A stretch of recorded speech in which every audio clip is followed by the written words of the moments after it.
Dressed in Blue premieres Friday, October 17th, part of CBS Premiere Week. Matlock returns CBS Sunday, October 12th, part of CBS Premiere Week.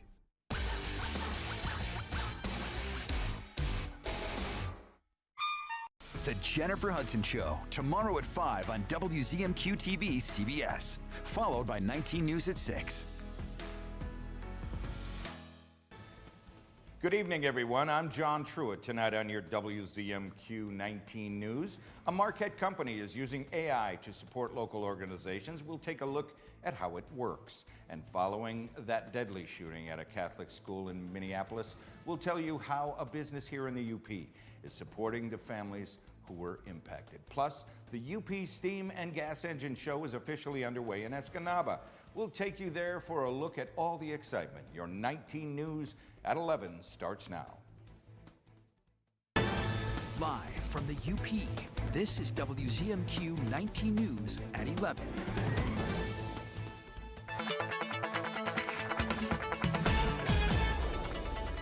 Welcome in. A first look at your forecast for tonight. Not much has changed. We've been continuing to see some really calm conditions, a great way to kick off the Labor Day weekend. So for tonight, you have outside plans. We shouldn't be too bad temperature-wise. Nice and clear skies into Marquette and for most of the Upper Peninsula with those temperatures into the upper 40s. Some lower 50s in there too. And finally, some seasonal conditions back on the way for tomorrow. Great travel conditions for tomorrow as well. Lots of sunshine with those temperatures into the lower 70s. I'll have more details on the rest of the weekend and a bit of a cool down on the way for next week. I'll tell you about it in just a few minutes. Thank you, Kelly. Federal Reserve Governor Lisa Cook is fighting in court to keep her job as her legal battle against President Trump moved to terminate her. The latest challenge comes as the Trump administration also shakes up leadership at the Centers for Disease Control and Prevention. Erica Brown has the latest from the White House. The standoff between President Trump and Federal Reserve Board Governor Lisa Cook intensified with an emergency court hearing Friday morning. Governor Cook? Cook's legal team requested a temporary restraining order to block the president from removing her from her post at the central bank, arguing the move violated her due process rights. The Trump administration has argued the president has cause to terminate Cook based on allegations of mortgage fraud, which have not led to any criminal charges. He has the cause that he needs to fire this individual, so we'll continue to fight this battle. The judge did not issue a ruling from the bench during Friday's hearing, but noted this case raises important questions about the independence of the central bank. In another showdown, demonstrators protested President Trump's firing of CDC Director Susan Manares, which triggered the resignations of several other top officials at the agency. CBS News medical contributor Dr. Celine Gounder sat down with two of them. The vaccine science and other science that CDC provides has been able to stay free of ideology. But with the changes that are happening at CDC, I don't think that that's going to be true for much longer. Jim O'Neill, the deputy to Health and Human Services Secretary Robert F. Kennedy Jr. and former biotech investor, has been tapped to serve as acting director. In a letter to CDC staffers, the HHS secretary said he's committed to working with the CDC to restore trust in public health, saying in part, "This mission remains strong, and so does my full confidence in you." Washington was buzzing this week from crime crackdowns to more drama with the Fed. Our Washington, D.C. correspondent Brendan Scanlon has the biggest takeaways from another busy week in our nation's capital.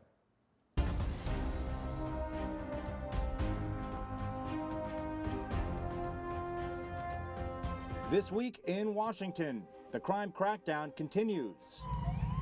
On Monday, President Donald Trump signed a new executive order taking aim at cashless bail, the policy that allows defendants to walk free while awaiting trial without posting bond. We're ending it, but we're starting by ending it in D.C. Supporters argue it levels the playing field for low-income Americans. Critics call it a free pass for repeat offenders. And the crackdown may not stop there. These places are really bad. Next should be Chicago, because as you all know, Chicago's a killing field. President Trump is now weighing whether to activate the National Guard in other cities, including New York, Baltimore, and Chicago. Democratic governors and mayors are pushing back, accusing the president of overstepping his authority. Mr. President, do not come to Chicago. Well, I'm the commander-in-chief of the National Guard here in the state of New York.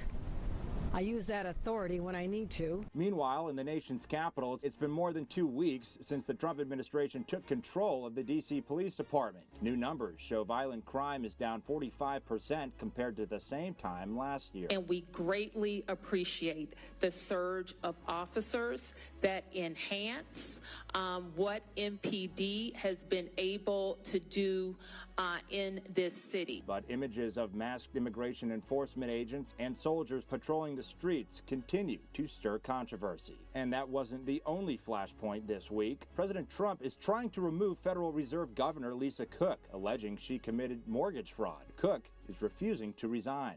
Analysts say the fight raises concerns about the White House trying to flex influence over the nation's central bank, an institution designed to be politically independent. So that politicians can't use it to try to gas up the economy when things are bad so that they can get re-election. Meanwhile, new numbers from the Congressional Budget Office show Trump's tariffs could reduce federal deficits by $4 trillion over the next decade. But the revenues won't come free. Experts warn the costs will likely trickle down to American companies and consumers. Tariffs raise the price. Costs will go up. Those costs are passed on to the people who purchase the goods. Next week, the spotlight shifts back to Congress. Lawmakers will return to a stacked agenda, one that includes government spending battles and a possible extension of the president's crime crackdown here in D.C.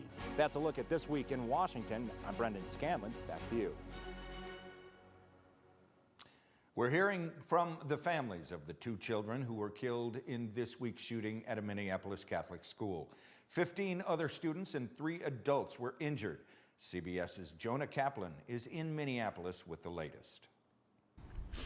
Give your kids an extra hug and kiss today. We love you, Fletcher. You'll always be with us. Jesse Merkel, the father of 8-year-old Fletcher, is asking the world to remember his little boy as the person he was and not the act that ended his life. Fletcher loved his family, friends, fishing, cooking, and any sport that he was allowed to play. And in a statement, the family of Harper Moisky said she was a bright, joyful, and deeply loved 10-year-old whose laughter, kindness, and spirit touched everyone who knew her. They also urged leaders to take meaningful steps to address gun violence and the mental health crisis in America. 3 shotgun shells were recovered, along with approximately 116 rifle rounds. Investigators are pouring through the shooter's life, including questioning family and looking through hundreds of journal pages filled with disturbing messages. The shooter idolized some of the most notorious school shooters and mass murderers in our country's history. Video of the scene shows stained glass windows riddled with bullet holes. Some students, like 5th grader Astoria Safe, say it will be hard to return there. I don't know how I ever will. It was the most traumatizing thing that's ever happened to me. I don't know. A bullet grazed her forehead and a fragment remains lodged in her skull. It's too dangerous to take out. The surgery is too dangerous, so it's going to be in my head for a while. Mayor Jacob Fry says the city has partnered with dozens of agencies to add extra patrols around schools and houses of worship. Earlier this week, as we just heard, the devastating shooting at a Minneapolis Catholic school left 2 dead and 17 injured. Now many are reflecting on what can be done to prevent similar attacks in the future. First Lady Melania Trump posted online calling for preemptive intervention to identify potential shooters.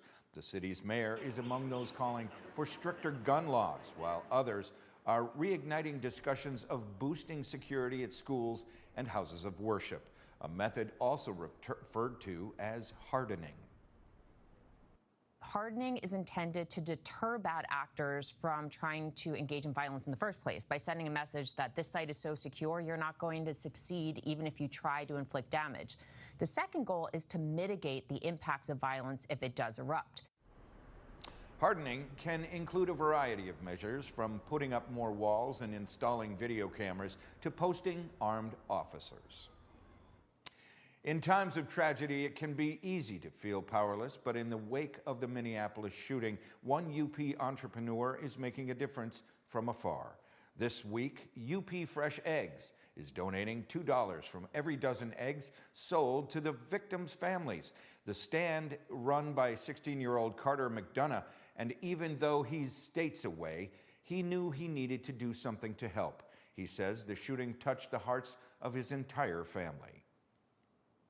Catholic school is like what we do. My two younger siblings go to Holy Name right now, and I went to Holy Name from preschool through 8th grade, so I just have always liked helping people. I do the tree lighting. I raised almost $20,000 for Shop with a Cop, and our family's hearts are with you guys. UP Fresh Eggs is also accepting monetary donations for the families, which can be dropped off at his stand at any time now through Monday. Coming up after the break, how the Michigan House version of the state budget guts funding for the arts. And preparations for the Marquette Marathon are underway, with hundreds getting ready for the annual race. 19 News is brought to you by Kirkish Furniture. Looking for a car that won't fall apart on the way home? Bam! Come to John's Auto where cars are clean, run great, and don't smell like french fries. Does your car need a tune-up? Bam! Service department. Do you want your car to sparkle? Bam! Detailing department. Need a quieter sister? Bam! Wait. For the best pre-owned cars, the best service, and the best detailing, come to John's Auto Marquette. I thought it was just a rash, but it had a bullseye ring around it. My doctor said it was a tick bite. Luckily, we caught it early. Ticks found in tall grass around your home can spread Lyme disease and other illnesses, which can lead to chronic health issues. The CDC estimates nearly 500,000 people across the country are diagnosed with Lyme disease each year. I didn't understand why my brother was having so many asthma flare-ups. Sometimes he couldn't breathe. Turns out a roach problem at home was triggering it. Allergens left behind by dust mites, roaches, and rodents are a major driver of asthma attacks, especially in children. When I had a fever, body aches, and fatigue, I never thought it would have been West Nile virus. All it took was a mosquito bite while gardening. Mosquitoes spread West Nile virus and many other diseases, and they can breed in standing water around your home. Protect your family from pests. Get the facts at pestworld.org. The Shortlist, a countdown show that's all sports. See the greatest names and the greatest games in all sports. Sports fans love it, and you will too. That's The Shortlist, only from SSN, the Cindy Sports Network. Escanaba reporter Lily Simmons on WZMQ 19 News. Now, WZMQ TV 19 First Warning Weather with meteorologist Kelly Rowland.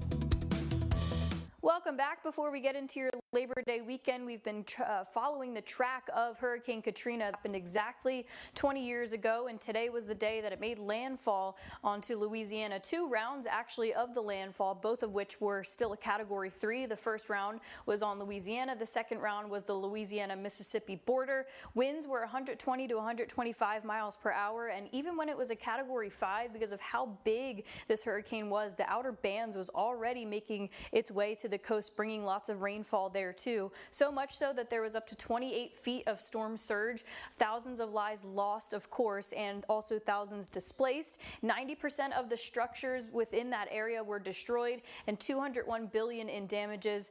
Lots of record-breaking things meteorologically, also lots of impact on those communities, so we will continue to remember it in more details coming up later on that. But for your Labor Day weekend, just some quick statistics. Best times to get out and travel for the weekend. Tomorrow morning would be between 6 and 10 a.m. Sunday 6 to 11 a.m. And then when you make your way back into town on Monday before noon, try to get an early start. The roads though will be dry and sunny. We're really not anticipating rain throughout the weekend. When we had that rain earlier in the week with that cold front, yes, it brought us down a bit, but we're starting to recover the temperatures, and behind it was a very major high pressure system, still seeing it really control our area for today, tomorrow, Even into Labor Day itself, I'll show you Sunday night looking the same. Not really much to track here rain-wise. So whether you are traveling or staying home, getting out and fishing, Blades Bait and Tackle Fishing Outlook does have a 1 out of 4 star day, mainly because we're going to see plenty of sunshine.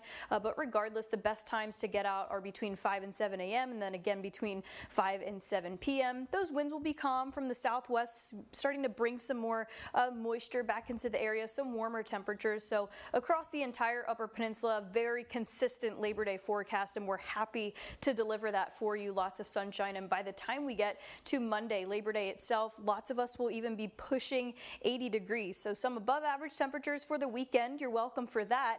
But then this has nothing to do with the weather team here. 6 to 10 days cooler than average temperatures are expected. So we'll have that push of some summertime heat, the unofficial end of summertime, but then we will quickly transition into a taste of fall. That average right now is 72 degrees. We'll definitely stay above that for Labor Day weekend and holding on to that for Tuesday, but then this is when we are expecting another cold push into the area. Not only with that, that's when we can also expect some rain back into the forecast. So we know how the weekend looks, nice and sunny, no issues here. Have those outside plans, still have the SPF because it is summertime, and then that's when we'll get that feel of fall, temperatures in the 50s, cloudy skies, and rain on the way for next week. Thank you, Kelly. An Upper Peninsula organization says the future of arts and culture across Michigan is in jeopardy. This comes after the State House passed a budget that eliminates all funding for creative programs.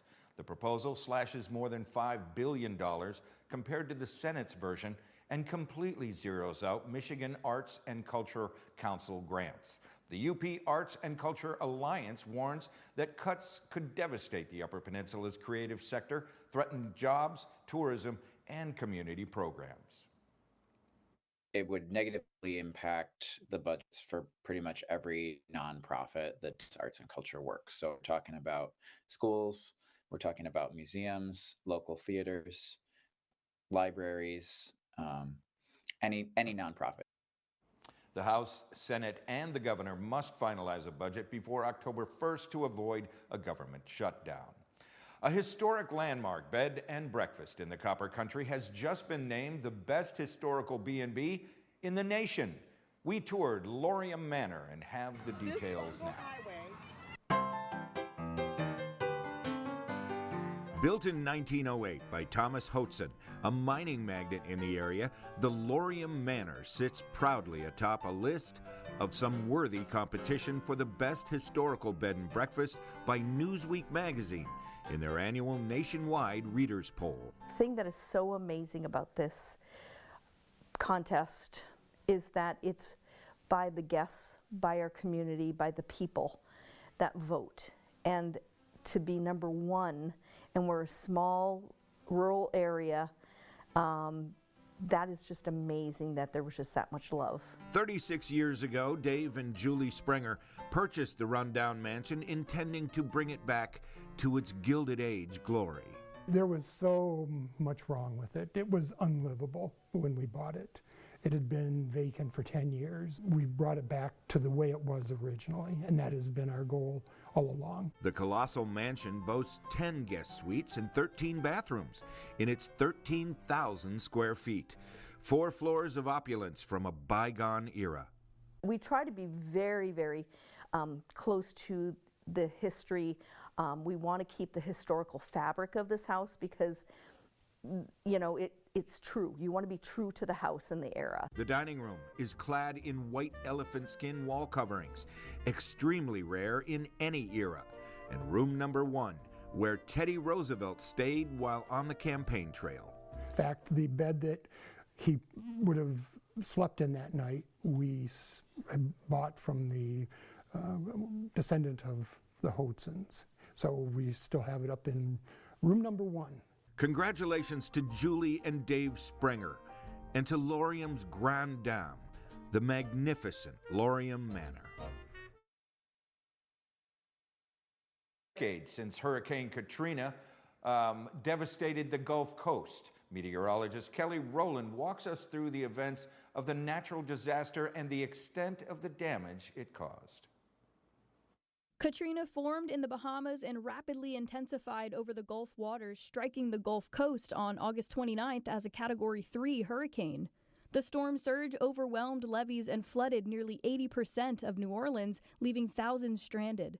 More than 1,800 lives were lost, with the official death toll at nearly 1,400 and estimates rising higher in the months that followed.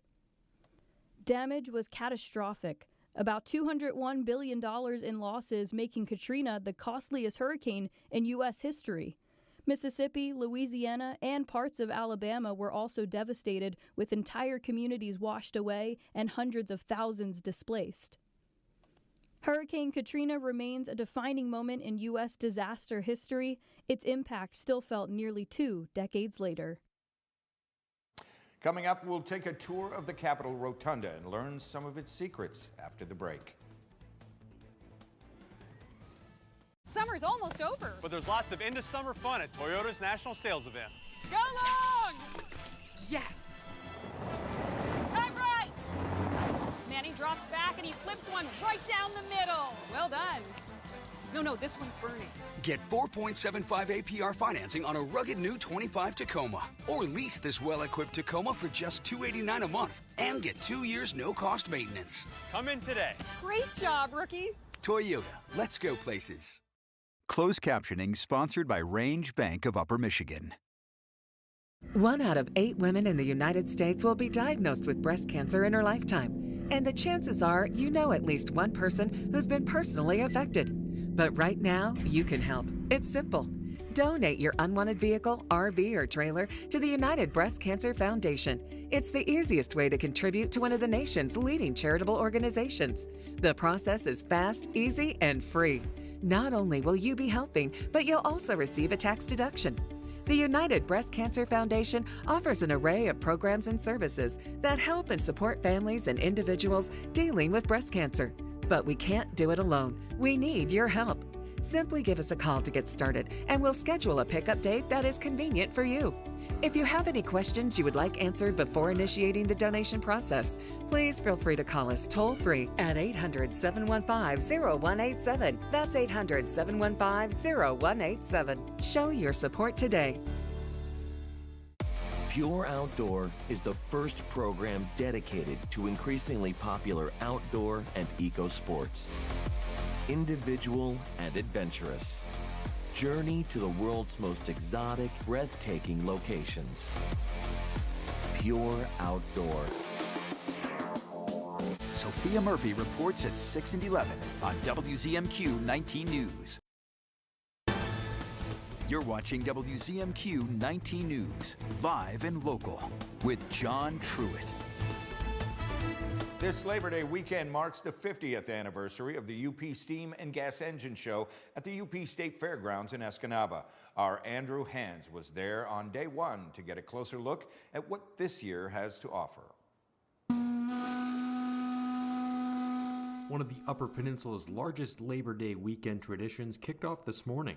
The UP Steam and Gas Engine Show is celebrating its 50th year, and after so long, its growth has made a difference. Went from probably 20 tractors back in 75 or 76 to probably close to 400 this year. The weekend displays all kinds of unique collections, from everything engines to sawmilling demonstrations to the antique village and the gun and knife show. Those involved say it's always a great way for attendees to share their familiar interests, as well as provide a great learning experience for children. We just all get together, have a good time. The public comes in, the public has a good time. Have a nice big flea market, so it's kind of something here for everybody. Kind of a reunion. And you see the folks that you saw for the last 15, 20 years, you know, they could pretty much the same crew. It's a way for the older folks to show the younger kids how this world was kind of moving back 100 and some years ago. This year, for its 50th, a new book has been compiled telling the history and evolution of the show. That book is available here at the show. It's $35. It's 315 or 20 pages, a lot of pictures, a lot of history. The UP Steam and Gas Engine Show will continue through Monday and will feature its signature parade through the grounds each day at 1 p.m. Come on down, bring the kids, bring your grandparents, have a great time. In Escanaba, Andrew Hands, WZMQ 19 News. In the more than 230 years since the U.S. Capitol was built, crews are constantly maintaining our legislative halls and trying to preserve as much of its history as possible. Our other D.C. correspondent, Rachel Knapp, spoke with the Capitol's curator, who highlights one of the building's most famous rooms. I like to think about the Capitol as a work in progress. In a rare interview, Dr. Michelle Cohen, the curator for the architect of the Capitol, spoke with us at National Statuary Hall. The House of Representatives conducted business here for 50 years in the 1800s before moving into the current House chambers. You had a magnificent space with these grand columns, but no walls. So it really wasn't suitable for paintings. So it was determined that it would be a wonderful space to create what would sort of be a Hall of Fame of Americans, Statuary Hall. She gave us a glimpse of the hall's changes throughout the decades. The space was shaped differently. It looked more like a hippodrome or an ellipse. And after the War of 1812, the British burned down a good part of the building. Latrobe saw it as an opportunity to redesign the space. And he then made it into this shape, which is more like a Greek amphitheater. From the floors, plaques were placed here around the time of the bicentennial, and they marked the location of deaths of former presidents who also served in Congress. To the ceilings. The original ceiling was a smooth wood ceiling, and so the sound reverberated in a way that really wasn't conducive to a legislative body. But not everything was a hit. At one point, the wall behind you was this kind of like a marbleized sienna stone, which actually wasn't that popular.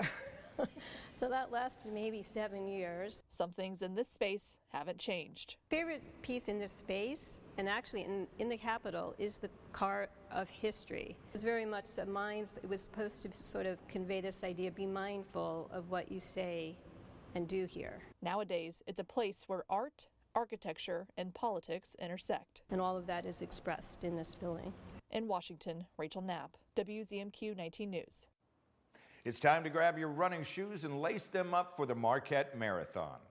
People from all over gathered at the Superior Dome today for the Marquette Marathon packet pickup, plus the Shake It Out kickoff race with Queen City Running Company.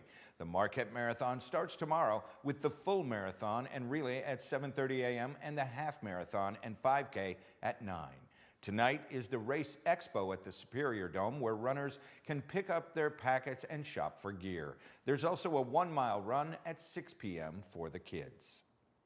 Like the city, come down and check out the race and cheer people on. If you're out on the course, if you have a business on the course, like set up cheer sections. Registration for the race will be open on race day. For more information on race times and locations, visit WZMQ19.com.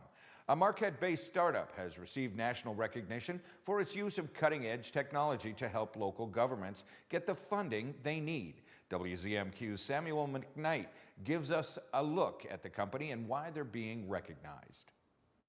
A Marquette tech startup is changing the way local and tribal governments find funding. Syncurrence, founded in 2022, uses artificial intelligence to help communities identify grants and loans for projects like roads, schools, and hospitals. We're a government technology company reducing the time it takes local governments and tribal governments to identify funding from a months-long manual process down to a few minutes.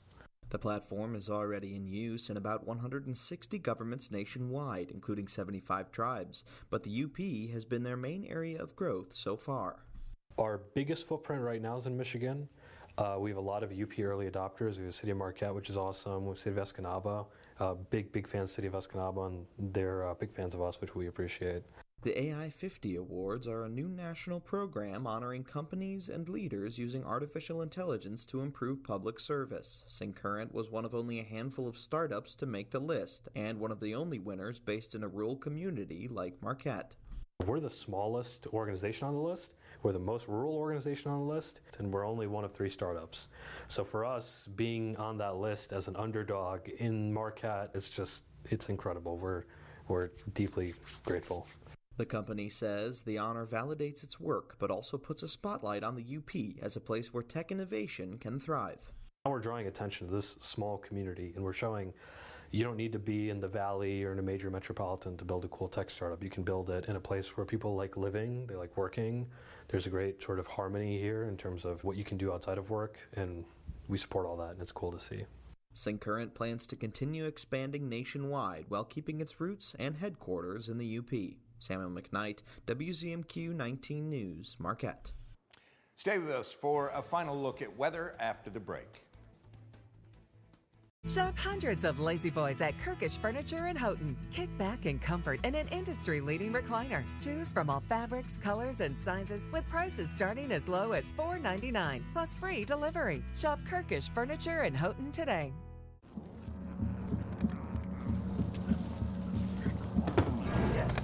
Yes. Oh, hi. I suppose you're wondering what an A-list celebrity like me is doing in a place like this. You must know, I'm saving the world. Oh, hi, Beth. Yep, saving the world again. Did you know that 40% of all the food produced in the United States is thrown away? That means everything that went into that food, the pesticides, the water, the land, was all for nothing. Just look at this perfectly good food thrown in the trash. The pizza with extra Cheerios, these goldfish and Band-Aid tacos. And just look at this perfect trash burger. This pasta dog looks delicious. You don't have to dumpster dive like Ed Begley Jr. to save the planet. Fight food waste by shopping smart and using what you buy before it gets trashed. That's way better. Ooh, arugula. Do your part and find out other world-saving tips at betterthaned.org. Watch 19 News and Weather on YouTube. Just search and subscribe. WZMQ 19 News is always available for streaming 24/7, and it's free. Tonight's sports is brought to you by the Window Store.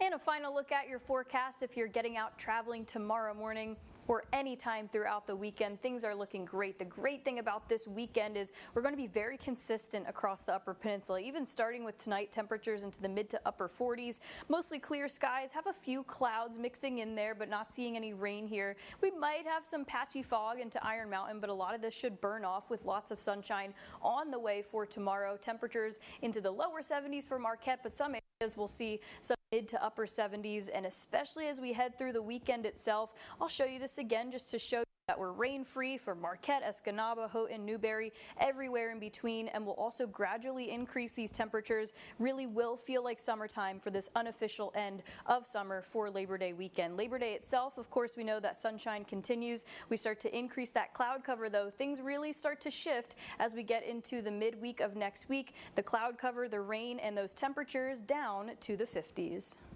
And finally tonight, a brand new exhibit opened today at the Lake Effect Community Arts Center in Manistee. Continuing the center's trend of showcasing several artists at the same time, Ink and Clay features work of 9 local creators. The exhibit includes both printmaking and ceramics. And although each artist has a unique style, they all work together to make a cohesive display. Ink and Clay is free to the public and runs through September 28th. Hey everyone, Emerald Lagasse here, and I'm so excited to tell you about my French Door Air Fryer 360. This is my biggest air fryer yet. Extra large 26 quart capacity. Cook with up to 70% less calories from